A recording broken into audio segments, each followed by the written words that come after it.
হযরত আলী রাদিয়াল্লাহু আনহু বলেন, যে মানুষটা দ্বিতীয়বার আপনার কাছে ফিরে আসে তার হাত ধরে ফেলুন, তাকে ফিরে যেতে দেবেন না। কারণ আপনার সৃষ্টিকর্তাও তো আপনার সাথে এমনটাই করেন, তাই না? তিনি আরও বলেন, তিনজন মানুষের জীবনে সবসময় দুঃখ কষ্ট লেগেই থাকে, আর তারা হলো সাহায্যকারী, সত্যবাদী এবং ভালো মনের মানুষ। কখনো কাউকে কষ্ট দেবেন না, কারণ দেয়ালে একটা গেঁথে রাখা পিন তুলে ফেললে যেভাবে একটা ছিদ্র থেকে যায়, ঠিক তেমনিভাবে কাউকে কষ্ট দেওয়ার পর হাজারবার মাপ চাইলেও তার মনের ভেতরে কিছুটা কষ্ট থেকেই যায়।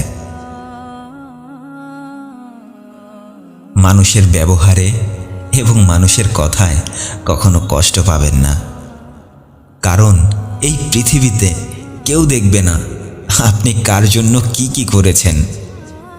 সবাই শুধু এটাই দেখবে আপনি তার জন্য কি কি করেননি।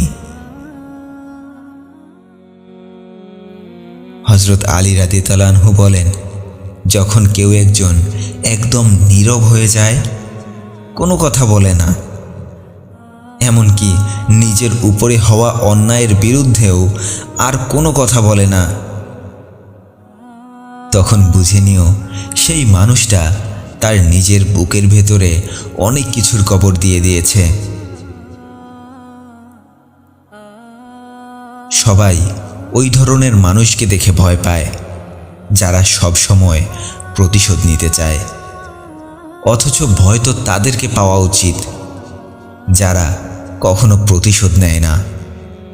কারণ যে মানুষ প্রতিশোধ নেয় না, তার প্রতিশোধ সৃষ্টিকর্তা নিজেই নিয়ে নেন। যে চারটি জিনিস আপনার কাছে না থাকলে আপনার ঈমান হারিয়ে যেতে পারে, সেই চারটি জিনিসের নাম জানেন কি? সেই চারটি জিনিস হলো ঠান্ডা মাথা, নরম হৃদয়, মিষ্টি কথা আর হাসি মাখা মুখ। তিনি আরও বলেন, যদি আল্লাহর কাছ থেকে অনেক কিছু চাওয়ার পরেও কিছুই না পাও, তাহলে আবার তার কাছেই চাইতে শুরু করো। যদি তিনি না দেয়, তাহলে আবার চাইতে থাকো। এর পরেও যদি না পাও, তাহলে চাইতে চাইতে কাঁদতে শুরু করো।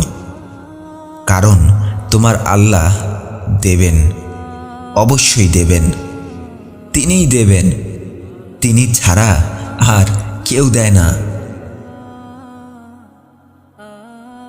যত কষ্টই হোক সেই জায়গাটা ছেড়ে দিও, যত কষ্টই হোক সেই জায়গাটা ছেড়ে দিও, যে জায়গাটাতে তোমার অনুভূতি আর তোমার মুখের কথার কোনো মূল্য নেই, হোক সেটা কারো বাড়ি অথবা কারো মন। সম্পর্ক রক্ষা করতে গিয়ে কখনো কখনো অন্ধ হয়ে যেতে হয়, কখনো বা বোবা, কখনো বা কানে আঙ্গুল দিয়ে বসে থাকতে হয়। কখনো সেই মানুষগুলোর পেছনে দৌড়াবেন না যারা সবাইকে খুঁজে খুঁজে বের করবে, কিন্তু আপনার দিকে ঘুরে তাকানোর কোনো সময়ই পায় না। জীবনে আল্লাহর খুব কাছের মানুষ হতে চাইলে সেই মানুষগুলোকে ভয় করতে শুরু করুন, যাদের কাছে প্রতিশোধ নেয়ার জন্য চোখের পানি ছাড়া আর কিছুই নেই। আপনার হয়তো অনেক বেশি ক্ষমতা থাকতে পারে, কিন্তু আপনার কারণে একজন অসহায় মানুষের চোখে যদি পানি চলে আসে, সেই চোখের পানির ধাক্কা আপনি সহ্য করতে পারবেন না।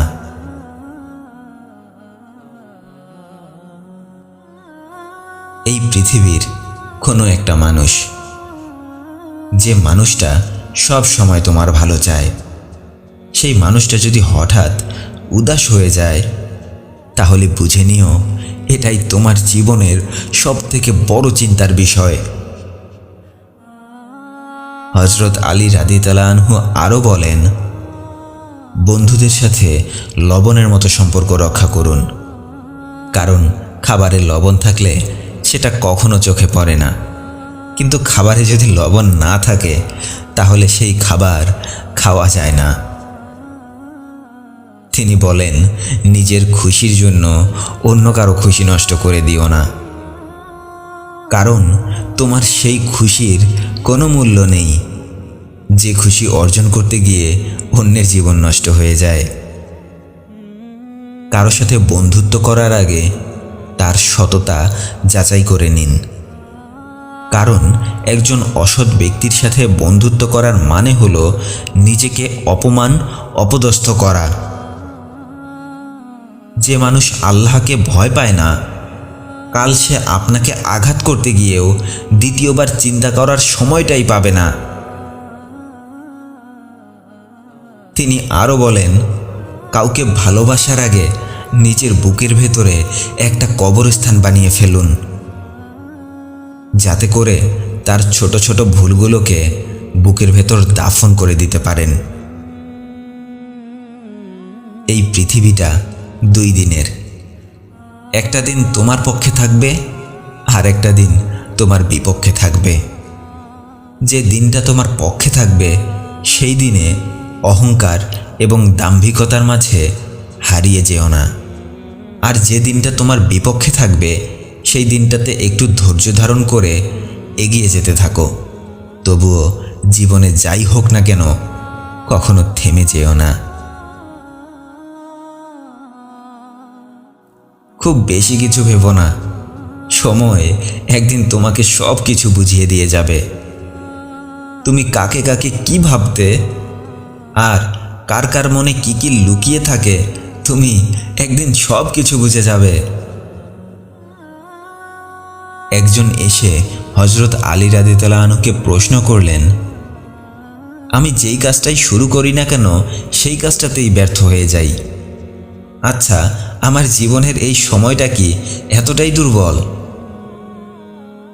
তখন আলী রাদিয়াল্লাহু আনহু বললেন, তুমি কাজ ছেড়ে দিও না, কাজ চালিয়ে যেতে থাকো, কারণ তোমার এই সময়টা দুর্বল হতে পারে, কিন্তু তোমার সৃষ্টিকর্তা তিনি দুর্বল নয়। একটি কথা খুব ভালো করে খেয়াল রেখো, কখনো যেন তোমার কারণে কারো চোখে পানি চলে না আসে, কারণ তোমাকে তার প্রতিটি ফোঁটা চোখের পানির হিসেব দিতে হবে। কখনো কাউকে তার ভুল দেখে যাচাই করতে যাবেন না, কারণ তিনি হয়তো পাপ কাজটা আপনার সামনে করে ফেলেছেন, কিন্তু আল্লাহর কাছে মাপ চাওয়ার ঘটনাটা তিনি আপনার সামনে করেননি। যে মানুষটাকে আপনার অনেক বেশি ভালো লাগবে তার সাথে কম দেখা করার চেষ্টা করুন। যে মানুষটাকে সব কিছুর থেকেও বেশি ভালো লাগে তাকে শুধু দূর থেকে দেখতে থাকুন। যে মানুষটা মনের ভেতর গেঁথে যায় তাকে না দেখেই তার কথা ভাবতে থাকুন, কারণ যে মানুষটা আপনার যত কাছে আসবে এই পৃথিবীর মানুষগুলো তাকে ততটাই দূরে ঠেলে দেবে। হে আল্লাহর বান্দা, তুমি আল্লাহকে ভয় করো, কারণ তিনি তোমার সব কথা শোনেন। তোমার অন্তরে তুমি যা লুকিয়ে রাখো তিনি সেটাও জানেন। তোমাকে তার কাছে ফিরে যেতেই হবে। তুমি পালিয়ে যেতে চাইলেও মৃত্যু তোমাকে ধরে ফেলবে। তুমি এখানে থাকার চেষ্টা করলেও মৃত্যু তোমাকে নিয়ে যাবে। তুমি ভুলে থাকার চেষ্টা করলেও মৃত্যু এসে তোমাকে তোমার সৃষ্টিকর্তার কথা মনে করিয়ে দেবে। হে আল্লাহর বান্দা, তুমি আল্লাহকে ভয় করো। তোমার সৃষ্টিকর্তা তোমাকে কেন এই পৃথিবী নামের জেলখানায় পাঠিয়েছেন সেটা বারবার স্মরণ করার চেষ্টা করো। ভালো থাকবেন। ভিডিওটি ভালো লাগলে সবাইকে শেয়ার করে দেখার সুযোগ করে দেবেন। আর আমার চ্যানেলে নতুন হয়ে থাকলে আমার অন্যান্য ভিডিওগুলো দেখুন। ভালো লাগলে এরকমই নতুন নতুন ভিডিওর নোটিফিকেশন পেতে চ্যানেলটি সাবস্ক্রাইব করে রাখুন। ধন্যবাদ সবাইকে।